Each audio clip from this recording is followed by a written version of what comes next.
Shalu's taste കോട്ടിലേക്ക് എല്ലാവർക്കും സ്വാഗതം friends. ഇന്ന് നമുക്കൊരു ഉണ്ണിയപ്പ കല്ല് വെച്ച് എങ്ങനെ കേക്ക് തയ്യാറാക്കാൻ നോക്കിയാലോ.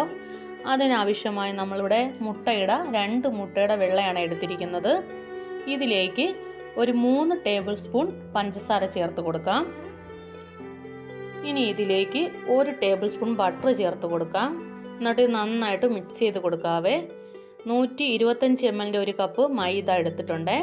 2 ടേബിൾ സ്പൂൺ കൊക്കോ പൗഡറാണ് എടുക്കുന്നത്. ഈ കൊക്കോ പൗഡർ നല്ല മണമായിരിക്കുമേ, എന്നാൽ ഞാൻ ഇതിനെ എടുത്തത്.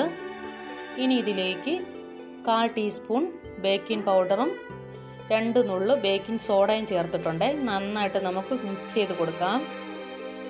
ഇനി ഇതിലേക്ക് നമ്മൾ മാവെടുത്ത അതേ കപ്പിൽ 1 കപ്പ് പാലും കൂടെ ചേർത്ത് കൊടുക്കാം. എന്നിട്ട് ഇതും നന്നായിട്ട് മിക്സ് ചെയ്ത് കൊടുക്കാവേ. ഒരു കട്ട പോലെ ഇല്ലാതെ വേണം നമ്മളിത് മിക്സ് ചെയ്ത് കൊടുക്കാൻ. ഇത് മിക്സ് ചെയ്യുന്ന സമയം നമ്മൾ 1 നുള്ളു ഉപ്പും കൂടെ ഇടണേ. നമ്മുടെ മാവ് ഒരു കട്ട പോലെ ഇല്ല, നന്നായിട്ട് ഇതാ മിക്സായി വന്നിട്ടുണ്ട്. ഒത്തിരി തിക്കും അല്ല, എന്നാൽ ഒത്തിരി ലൂസും അല്ല. ഇതാണേ മാവിൻ്റെ പരുവം. ഇനി ഇത് നമുക്ക് മാറ്റി വയ്ക്കാം. റെഡിയായി വന്നിട്ടുണ്ട്.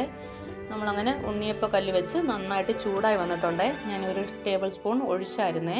നമ്മളിത് കേക്ക് തയ്യാറാക്കുമ്പോൾ ഒരു 2-3 തുള്ളി എണ്ണ ഒഴിച്ചതിന് ശേഷം വേണം നമ്മൾ ഈ മാവ് ഒഴിച്ച് കൊടുക്കാൻ. ഒത്തിരി എണ്ണ ഒഴിക്കല്ലേ, നമ്മൾ ഉണ്ണിയപ്പം ഉണ്ടാക്കുന്ന പോലെ ഒത്തിരി എണ്ണ ഒഴിക്കരുത്. 2 ടേബിൾ സ്പൂൺ എണ്ണ ഒഴിച്ചാൽ മതിയേ. ഇത് ഒട്ടാതിരിക്കാൻ വേണ്ടിയിട്ടാണ്.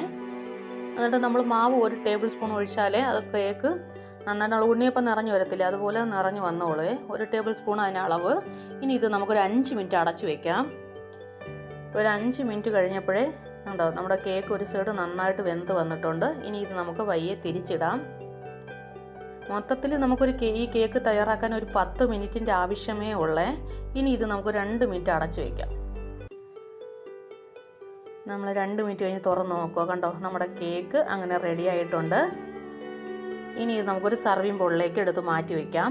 നമ്മൾ ഇതേ സമയം സ്റ്റൗ ഓഫാക്കിയതിന് ശേഷം വേണം എടുക്കാനേ, അല്ലെങ്കിൽ കേക്ക് അതിലിരുന്ന് മൊരിഞ്ഞു പോവേ.